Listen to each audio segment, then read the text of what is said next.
su desprendimiento y yo ante el país y ante ustedes asumo la responsabilidad de este movimiento militar bolivariano.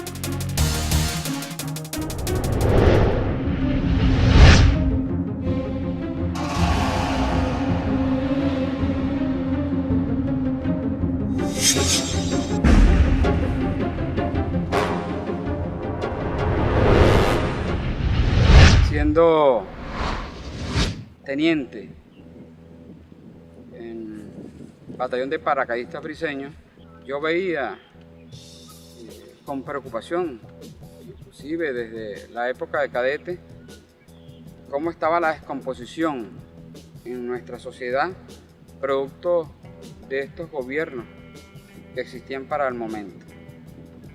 Y había un oficial que éramos de la misma zona, habíamos vivido en Guanare, Portuguesa, a pesar de yo haber nacido en Barinas, parte desde mis 11 años, me fui a Guanare, Portuguesa, ahí lo conocí y nos fuimos juntos a la academia. Siendo teniente, y éramos casados con hermanas, los vínculos se reafirmaron. Él me avisa, me dice en algunos momentos, ¿qué sientes tú cuando oyes ese nombre de los Comacates? Que es el nombre que se le daba en ese momento al grupo de oficiales que estaban en esa conspiración. Y era comandante, capitanes y tenientes. Yo le digo, yo quisiera contactarme con esa gente porque sus pensamientos son mis pensamientos. Y bueno, solamente quedó ahí la conversación y a los 15 días que volvimos a hablar me dijo, yo formo parte de ese movimiento. Y nosotros quisiéramos que tú formaras parte de ese movimiento. Yo creo encantado. Y de ahí comenzó un trabajo. Yo con todo el entusiasmo, recuerda que en ese momento para ese tipo de cosas se nuclea mucho. Se vean grupos que no se conocían unos a otros. Y eso era normal. O sea, en caso que a alguien lo descubriesen, pues no se delataba todo el movimiento como tal, no se descubría todo. Bueno, y estuve en un núcleo en ese batallón y empecé a trabajar con él y me dice, bueno, trata de captar con mucho cuidado la gente que tú empiezas a revisar y hablar con ellos y que tengan ese mismo pensamiento, trata de captarlo. Y así hice. Y fui captando prácticamente todo el batallón porque ese era como un deseo de toda la comunidad militar, porque nuestra Fuerza Armada, los hombres que estamos vestidos de uniforme, venimos de ese pueblo. No somos una Fuerza Armada elitesca. Y así fui llevando poco a poco, juramentando a muchos de los compañeros y haciendo un trabajo, cada quien asignándole un trabajo de preparación y de mucha seguridad. Tanta seguridad que ni siquiera las novias ni esposas debieran saber esto. Y las reuniones no eran en el mismo lugar, siempre íbamos a un sector, íbamos a otro sector a reunirnos. Y con el pasar del tiempo, por suerte, llega el comandante Chávez a comandar el batallón. Yo digo que por situación del destino, porque el comandante de unidad que habían nombrado, y ya a mí prácticamente me estaban cambiando esa unidad, el comandante de unidad pide la baja, se va, y en el aire está un grupo y nombran al comandante Chávez. Y cuando él llega, lo primero que hago, aparte, después que sucede todo, yo le digo, yo estoy trabajando en esto. Me dice, me parece bien, pero hablamos en otro momento. Y esperamos un momento y fuimos a hablar. Y le dije lo que está haciendo y me dijo, bueno, me integro, yo quiero cada hombre o mujer que captemos, yo lo juramento. Y yo le dije, perfecto. Ese era el cuartel Paz en Maracay, la sede del batallón de paracaidistas briseños. Y ahí en la parte de atrás, en el sector donde se hacía el deporte, había una pequeña casa de depósito y era la que yo tenía para llevar a la gente a juramentar. Y ahí comenzamos a juramentar prácticamente la mayoría. entre quizás casi los últimos que juramentamos, el capitán Durán Centeno. Le hablé, lo capté así como muchas de las personas y pues fue juramentado en el movimiento. Ese es más o menos el trabajo que yo hacía durante ese tiempo a la llegada del comandante. En esos tiempos yo no tenía ningún acercamiento ni a ningún movimiento político ni al movimiento bolivariano. No lo tenía. Simplemente tenía el sentimiento, como muchos, de que esto debía cambiar. Y ese sentimiento pues fue fluyendo. Decía, yo me fui a la academia muy joven, 16 para 17 años, yo un niño. Nuestra juventud pasó entre esas paredes y aprendiendo muchas cosas.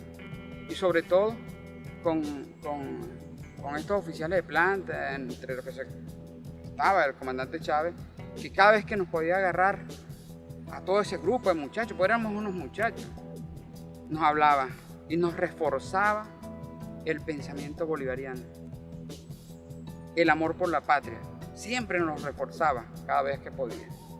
Y eso fue naciendo y fluyendo hasta que pues ya tuve conocimiento de eso y me plegué a ese movimiento con mucho cariño y con el deseo firme de que cambiara realmente el país que tanto queremos. El acercamiento de la parte militar a la parte política.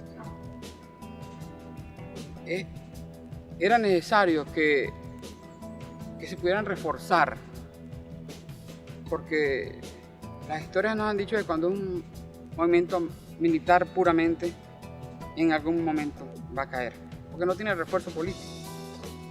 Y en ese momento el acercamiento político lo tenían los comandantes, tener los enlaces con los grupos, sobre todo grupos de izquierda.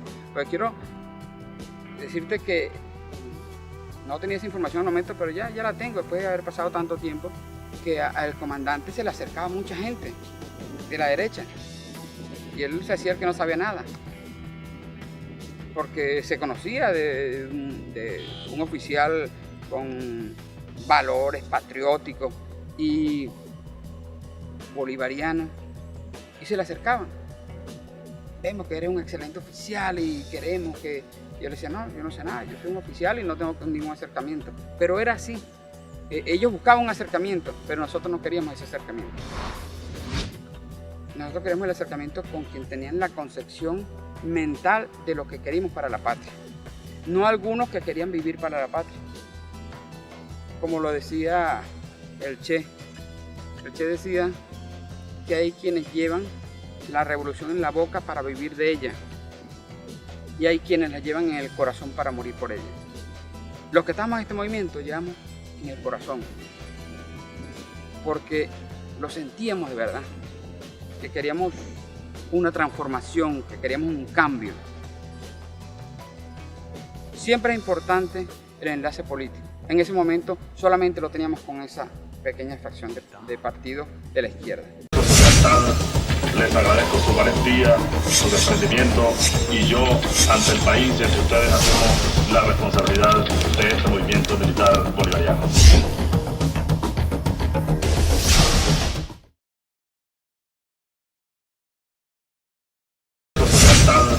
Les agradezco su valentía, su desprendimiento, y yo, ante el país y ante ustedes, asumo la responsabilidad de este movimiento militar bolivariano. Pues estaba como te decía, estaba en el batallón de paracaidistas Briceño, y ese día 3 nos llama el comandante Chávez porque estábamos ahí en el batallón y le asigna al actual general Jesús Suárez Churio, que estaba comandante de la 42 Brigada Paracaidista. En ese momento era teniente, y a mí, que en ese momento era capitán, nos dice, a él le asigna unos sectores para que informe que hoy es el movimiento. En ese momento usamos muy pocos teléfonos. Y a mí me tocó ir a Valencia. Me desplacé en mi carro, llegué llegué a la brigada, a la 41 Brigada Blindada, andaba buscando al capitán Arteaga Páez, al capitán Jiménez Justi para informarle que era el movimiento y quizás pasó algo jocoso. Porque cuando yo llego a la prevención y pregunto por él, me dicen, no, ellos están en el polígono. Yo no sabía dónde quedaba el polígono en esa brigada. Entonces le digo, bueno, pero dime dónde es. Y me iban a mandar a acompañar por un soldado. Yo le dije, no, dígame solamente dónde es y yo me llego hasta allá, no hay problema. Me guiaron, me dijeron dónde es y yo llegué hasta allá. Cuando iba llegando, que me paro, siempre cuando hay polígonos de tiro, hay un soldado que está por seguridad normalmente, está ahí esperando y para los carros. Y yo me paro y él me da novedades y me dice, mira, no puede pasar para allá por la seguridad. Ah, ok, yo espero aquí. Llame al capitán Jiménez Justi que necesito darle una instrucción de trabajo. Bueno, él fue y venía el capitán. Cuando él llega a hablar conmigo, yo lo agarro por los hombros y le digo, hoy es el día. Y entonces me dice, ¿el día de qué? Hoy es la operación. Y yo me voy ahí y él me agarra por el hombro, mira, pero ¿tú estás seguro de lo que me estás diciendo? Le digo, sí, hoy es el día. Te manda a decir al comandante que prepares todo y le digas al capitán Arteaga Páez que hoy es el día, hagan todos los preparativos. Bueno, yo me fui, me desentendí ya de eso porque ya yo había dado, esa era una de mis misiones. Me devolví a mi unidad para preparar a mi gente en la operación que íbamos a lanzar ese día. Después hubo muchas cosas, ese revuelo, porque cuando decían, llevaron a esos muchachos que estaban ahí engañados, qué mentira tan grande. O sea, todos esos muchachos sabían a lo que nosotros íbamos, todos. Y esos muchachos, cuando uno le decía, porque a mí le preguntaban que si alguno tenía miedo de ir, yo creo que tenemos más nerviosismo nosotros que ellos. Más nerviosismo. Y esa noche abrimos los parques. Yo recuerdo que yo cargaba mi mochila de combate. No cargaba menos de 40 granadas de fusil. Cargaba ahí.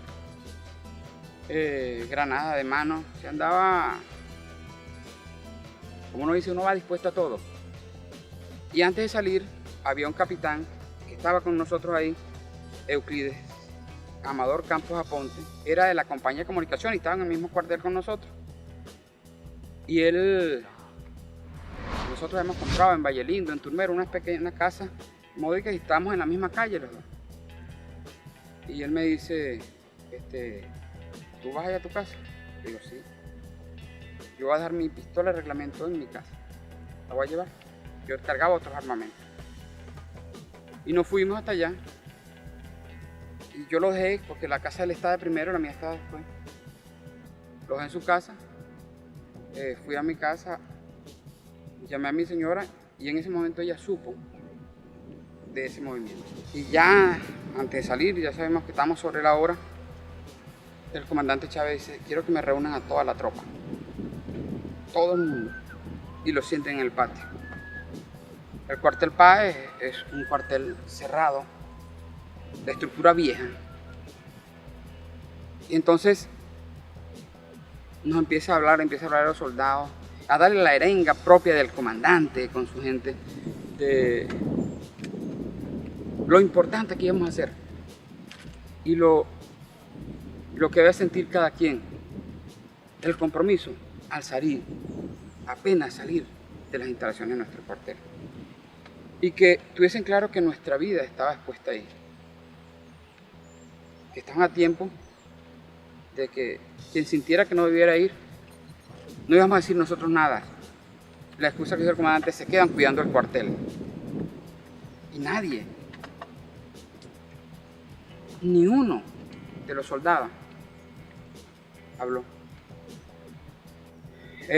Comenzamos a recibir información, ya había salido del batallón chirino de paracaidistas también porque tenía unas misiones en Caracas.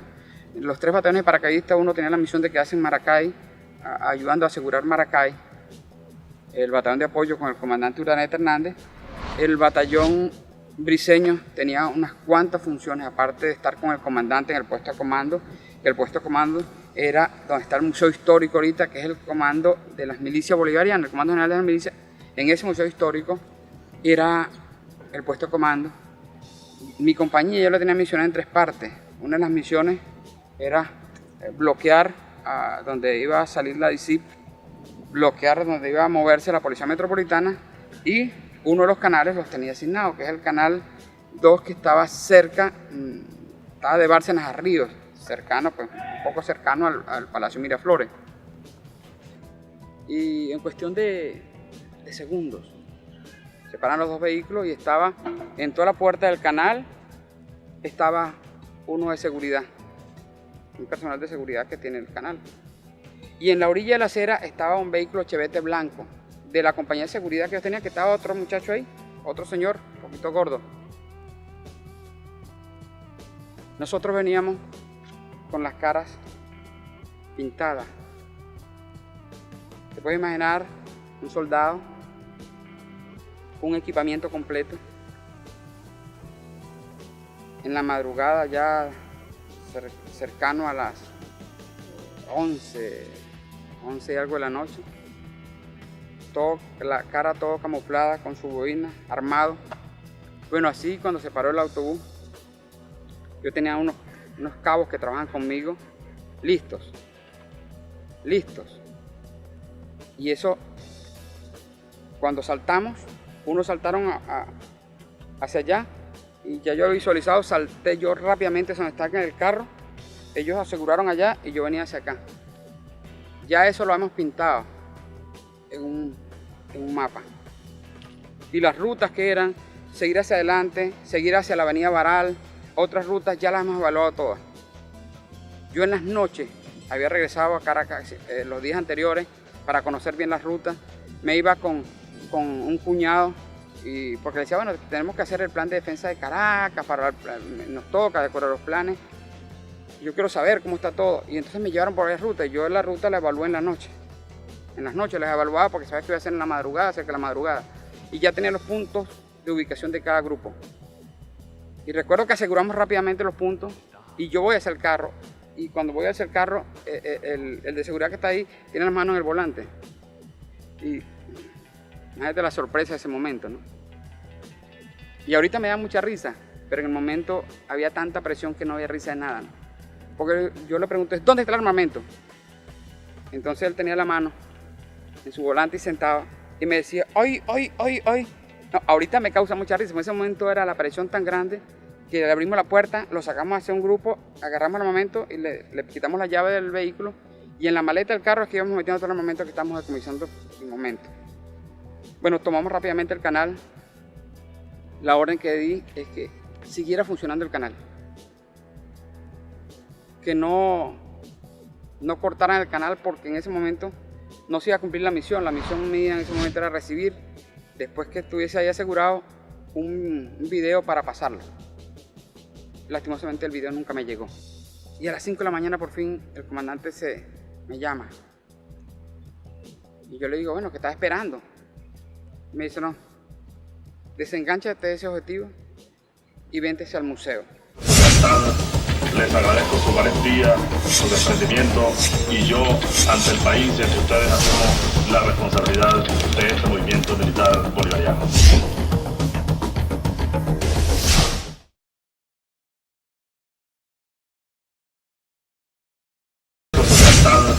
Les agradezco su valentía, su desprendimiento, y yo, ante el país y ante ustedes, asumo la responsabilidad de este movimiento militar bolivariano. Agarré, mi gente la recogimos el armamento y salimos con los vidrios arriba, porque los vidrios eran oscuros en el autobús, desviándonos para ir al Museo Histórico. Cuando voy cerca de entrar al Museo Histórico lo tenían bloqueado porque también disparaban de unos francotiradores, disparaban desde el observatorio, y cuando me paran, yo, no soy yo que vengo, estaba el subteniente Hermes Carreño, el teniente Churio en ese momento, y me dicen, pase. Pasé, llegué hasta allá, fui a hablar con el comandante. Y caminando por el museo, empezamos a caminar, yo le decía, porque nos asomábamos ahí, cerca, ahí, en la parte de atrás del museo, y veíamos el Palacio Miraflores ahí mismo, cerca. Y yo le decía a mi comandante, lo tenemos ahí, cerca, ya, lo tenemos ahí. Tan cerca que hemos llegado. Me dice, ya hay una unidad que fue al palacio y ya tuvieron un encuentro, perdimos el control del palacio. Si nosotros nos vamos para allá, me dijo, observa eso. Casas, todo era vivienda de nuestra gente. Aquí va a morir mucha gente.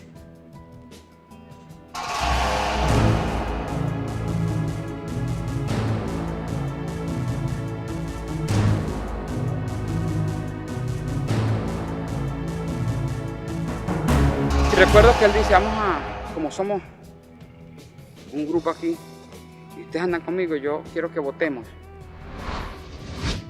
Si deponemos las armas o seguimos la operación.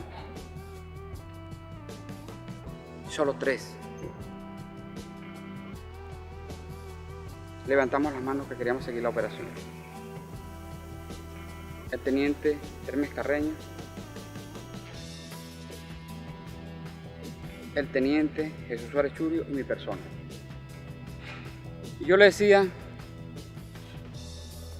para llegar aquí, nosotros perdimos familia, perdimos carrera, perdimos todo.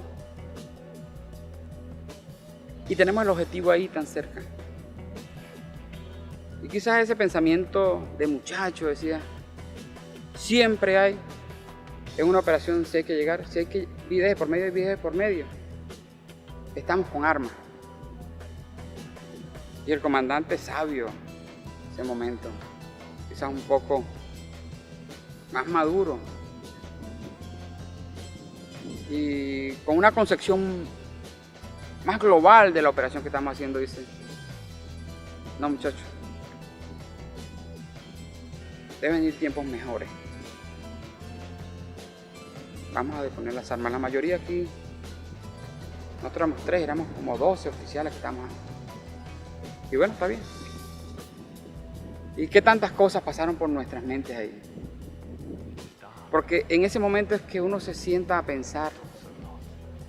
Y formamos y cantamos el himno nacional, todas las tropas, con todo.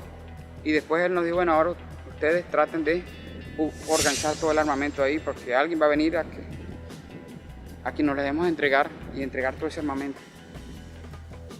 Pero mi señora no sabía, y cuando fue en la parte inicial, cerca de las 2 de la tarde, que empezaron a saber, y empezaron a moverse y no me conseguían a mí por ningún lado. Porque me llevaron a la policía militar y entonces al día siguiente nos llevan a la dirección de inteligencia, pero había tanto despelote que no rechequeaban quién había llegado, quién no había llegado, y ella fue allá con un cuñado que yo tenía que en ese momento era teniente coronel y casado con una hermana.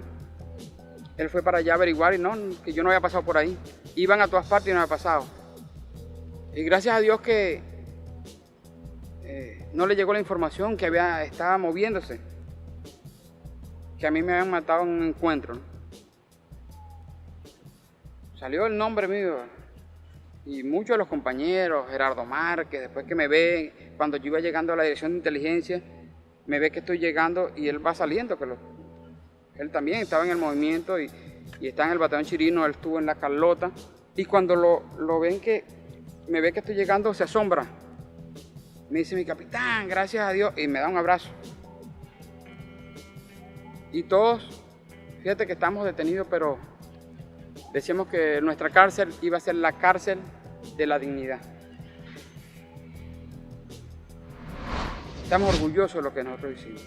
Yo le digo, ¿por qué lo hice? Bueno, estamos aquí, no pudimos capturar el objetivo, ¿qué podemos hacer? Me dice, no, ese no es que su nombre está corriendo. Que lo mataron, uno no encuentra. Entonces no fue así. No fue así. Dios nos tiró el manto protector. Fíjate que y mi señora supo como al tercer día de mí, buscándome por todos lados.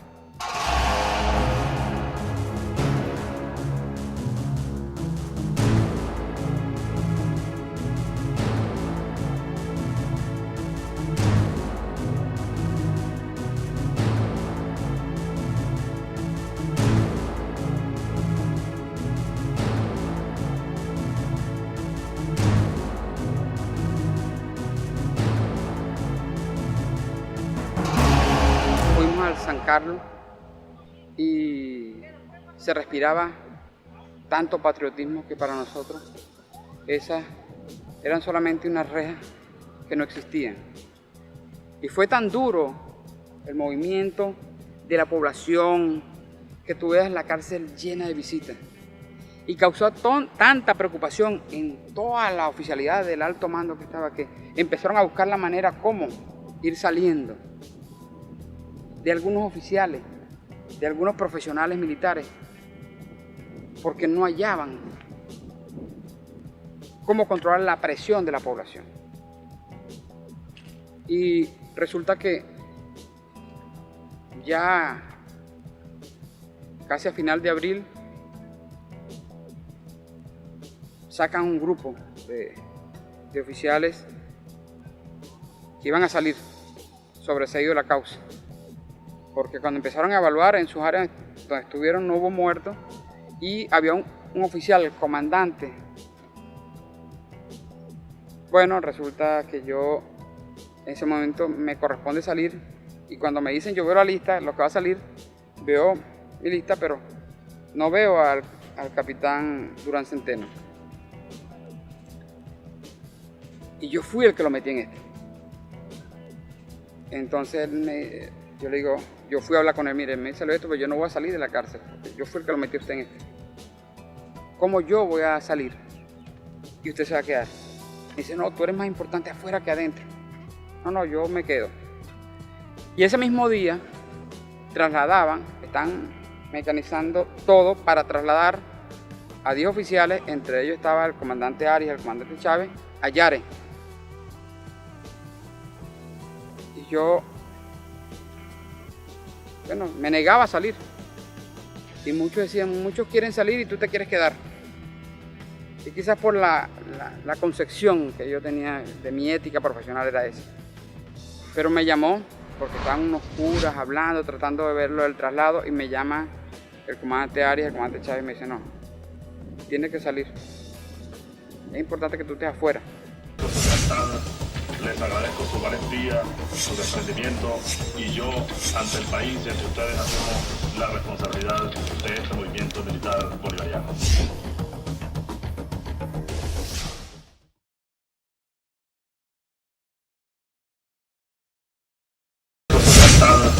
Les agradezco su valentía, su desprendimiento, y yo, ante el país y ante ustedes, asumo la responsabilidad de este movimiento militar bolivariano. Bien, y nos llevan a la comandancia del ejército y hacen el ofrecimiento de Camboya a un grupo de oficiales. Y muchos se anotan. Y alguno me dice a mí, el capitán Navas me dice, ¿no te anotas? Le dije, no, yo no tengo nada que hacer a Camboya. Y pasan los días y comenzó, nos dieron, me recuerdo, 3 días para que fuéramos a visitar a la familia y volviéramos. Y así fui, 3 días visité mi familia. Pero cuando fui a visitar a la familia, ese día ya que estaba en casa de los suegros que vivían en Caracas, estaba la esposa de Luis, que era uno de los que habían trasladado a Yare, y me dice, voy hacia allá, voy a buscar dónde los llevaron, porque no había idea, era Yare, pero no sabían si era el Fuerte Guayquepuro, qué parte era que lo habían llevado. Y se temía porque quisieran asesinarlo. Yo le digo, no te preocupes, yo te acompaño. Pero el yo te acompaño era con el uniforme interior del cuartel y con la boina roja, que era lo que yo tenía. Yo no tenía más nada, ni ropa de civil tampoco. Me pongo mi boina y nos fuimos en el Malibú que ellos tenían. Y nos fuimos, llegué directo a la Ayacucho, y me recuerdo que la boina la habían eliminado. Porque la política que era que eliminar, no, elimina eso, eliminen la boina, que eso es lo que lo hizo que se alzaran, la boina roja. Bueno, yo cargaba mi boina, era parte de mi uniforme. Y empecé a ir hasta allá y llegamos, no, eso no es ahí, es en Yare. Nos guiaron y llegamos a Yare. Cuando llegamos ahí estaba tan fresquito, porque habían llegado el día anterior, que no estaba bien la seguridad y estaba un agente de prensa ahí. Había una prensa, una muchacha tomando nota, pero Y me llamó aparte y empezamos a hablar aparte. Y en eso yo le di unas palabras. El pueblo debe estar tranquilo, porque su Fuerza Armada sabe que no ha llegado el momento y que vendrán momentos mejores. Y cuando llego allá, es automáticamente empecé, cuando me ven allí, Arias, ¿qué estás haciendo aquí? ¿Tú eres loco? ¿Cómo te vienes para acá, para la Boca del Lobo? ¿Tú no acabas de salir ayer? Yo, sí, bueno, pero tenías que traer a Nina, que no lo puedes venir sola por ahí, que no conoce nada. Yo vengo aquí. Y bueno, estuve todo el día con ellos ahí echando broma, ¿no? El día siguiente salgo en primera plana porque me toman una foto manejando el carro con mi boina roja de perfil y con todo un escrito grandísimo, porque aparte le pusieron otras cositas más, o sea, adornaron lo que yo quise decir ahí. Eso fue de inmediato. De inmediato yo llegué con eso y me llaman a búsqueda, la parte de inteligencia. Y dicen, ¿usted está? Sí, yo fui. ¿Usted dijo esto? No, yo no dije eso. Era la palabra del periodista contra mi palabra. No había ninguna grabación. Entonces, en la tarde me llegaron, me pusieron a aguantar hambre todo el día. Y quizás mentalmente el convencimiento y el compromiso que teníamos nosotros era tanto que eso no nos importaba. Y me recuerdo que coronel que estaba en inteligencia llamado apellido Baraja llegó comiéndose un pollo. Yo estaba ahí.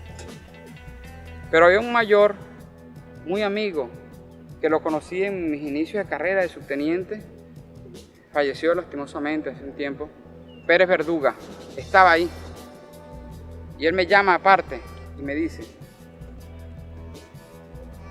cuando yo te pique el ojo no contestes esas preguntas.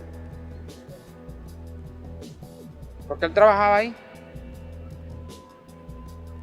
Y verdad, uno no estaba, cuando a veces le hacen preguntas y repreguntas y uno no está experimentado en eso, uno de repente en algunas respuestas puede caer en lo que ellos quieren.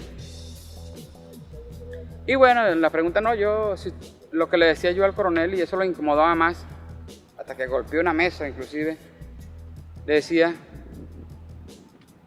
yo tengo un sobreseimiento. Si usted quiere saber sobre mi caso, vaya a hablar con el juez, no me pregunte a mí. Y otra respuesta, y esa era mi respuesta.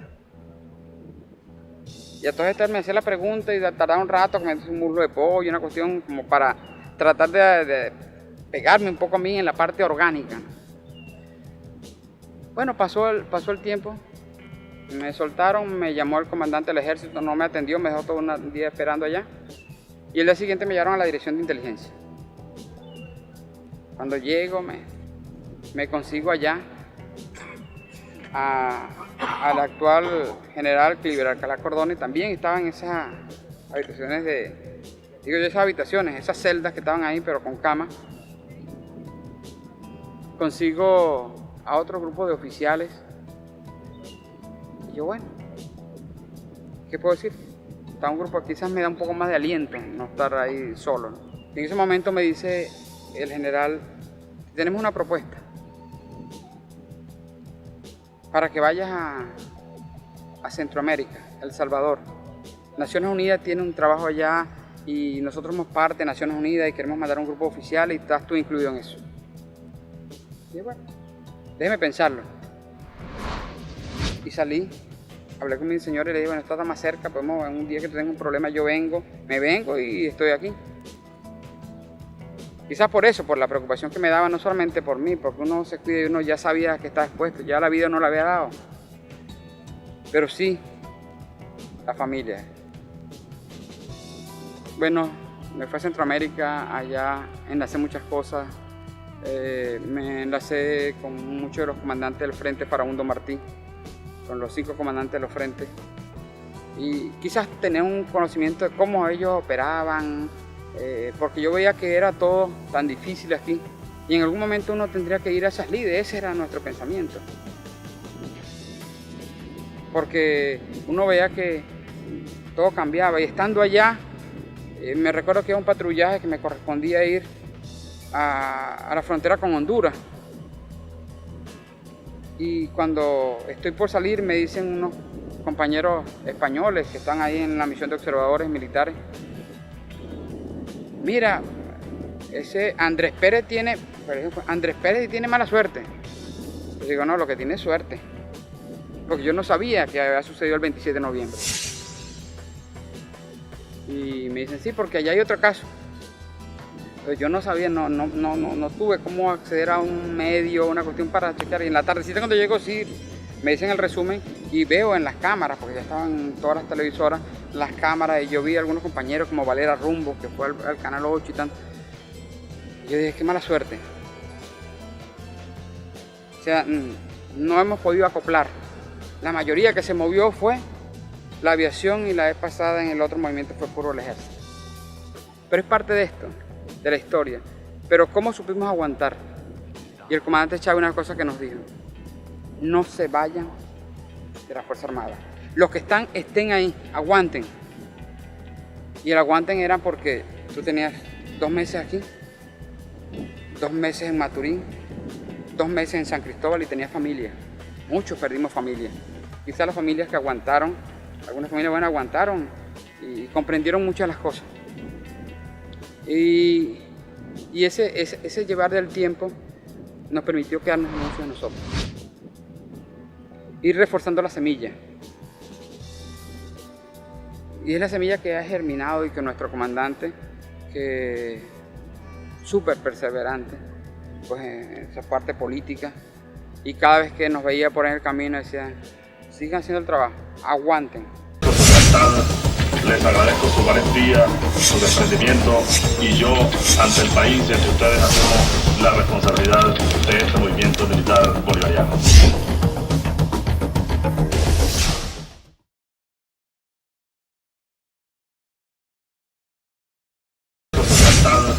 Les agradezco su valentía, su desprendimiento, y yo, ante el país y ante ustedes, asumo la responsabilidad de este movimiento militar bolivariano.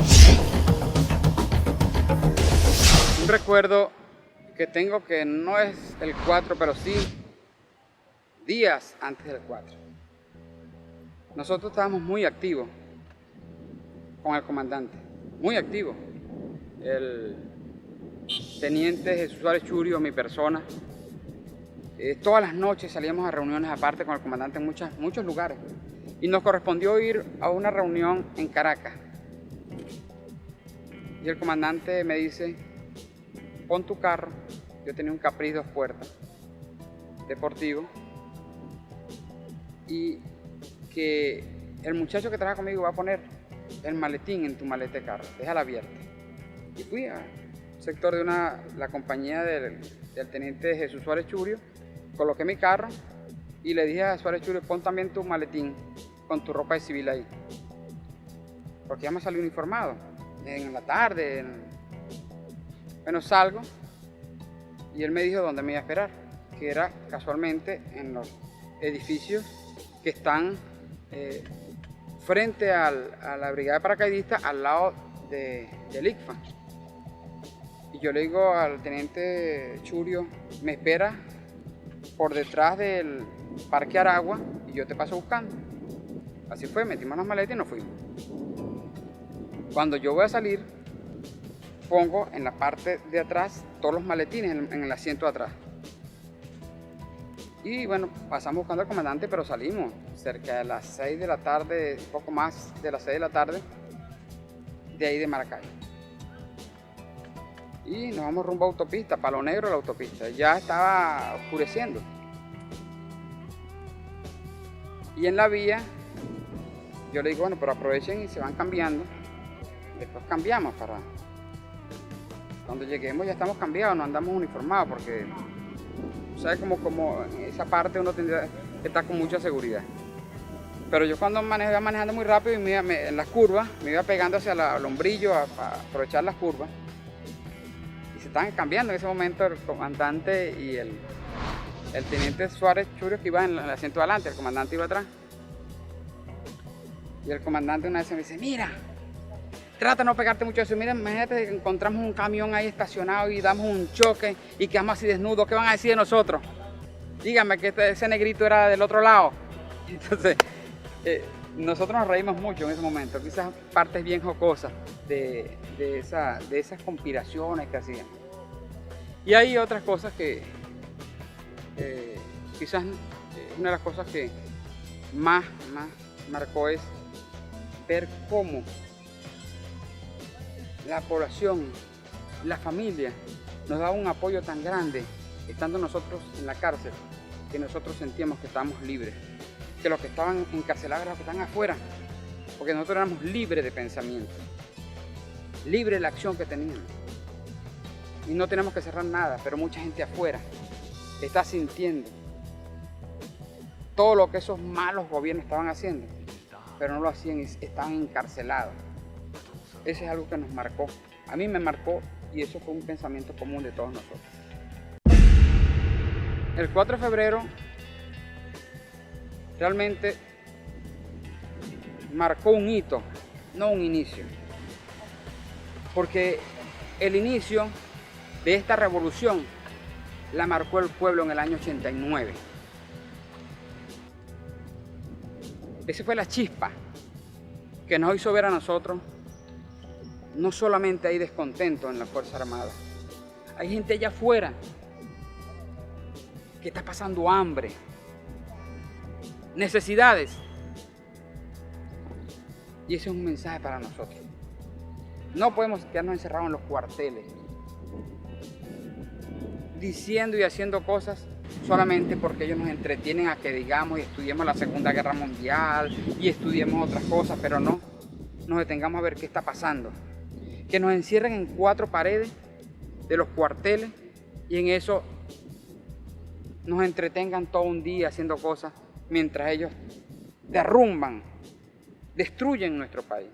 Entonces, para mí, febrero del 89 fue el inicio, la chispa, que se fue concretando con los hechos del 92, tanto el 4 como el 27. Ese binomio de hechos sí empezó a marcar fuertemente el inicio de esta revolución, pero con la chispa que venía generándose de febrero del 89. Nuestro presidente lo ha dicho en una cantidad de oportunidades. Nuestro país será una pequeña potencia. Yo estoy seguro de eso también. Nosotros hemos ido haciendo una cantidad de transformaciones, muchas transformaciones, desde el punto de vista militar, desde el punto de vista político. Ustedes ven cómo va la correlación de fuerzas que hay hoy, histórico, que hoy tenemos 20 de las 23 gobernaciones. Hoy se vislumbra un país con un cambio, un pueblo con un cambio. En lo económico, hemos visto el crecimiento económico que ha habido aquí, sostenido, con todas las amenazas, con todas las quintas columnas que hay aquí, porque sabemos que aquí el poder empresarial, el poder económico, lo tiene la derecha y que ellos sienten que otro ha tomado esa posición. Una posición que ellos se suponían dueños. Y no es así. El dueño de todo eso es el pueblo. Y que tiene un gobierno que tiene la claridad de lo que está haciendo. Que tiene la claridad de lo que le corresponde hacer. Tiene la claridad de lo que va a hacer. Apoyado por una Fuerza Armada con una altísima concepción revolucionaria que viene del pueblo a los jóvenes que están naciendo. Ese semillero de hombres y mujeres que lo ha llamado el comandante la Juventud Dorada. Que primero que sigan lo que le dice el corazón, si quieren tener patria, ¿no? Porque no se tiene patria si realmente no se siembra lo que se quiere tener. A nosotros nos correspondió dar los pasos iniciales, así como le correspondió a nuestros indígenas, Guaycaipuro en su momento, Miranda, Bolívar. Quizás por retomar esa independencia que dice nuestro comandante que debemos tener. Pero que queda mucho trecho. Y ese trabajo tienen que seguirlo haciendo. Ese semillero que está ahí. Y que son diferentes edades, toda esa juventud. Es que crean en ellos mismos. Y que vean a futuro qué país quieren tener. Y después que vean eso, tomen la decisión de decir, yo quiero cambiar a mi país. Hay muchas cosas que a veces no se dicen del corazón. Y por tanto, se las lleva el viento. Pero si tú dices las cosas de tu corazón,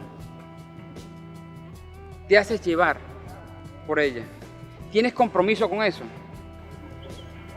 y te unes a un grupo de jóvenes que también tengan lo mismo, seguro que vas a transformar este país.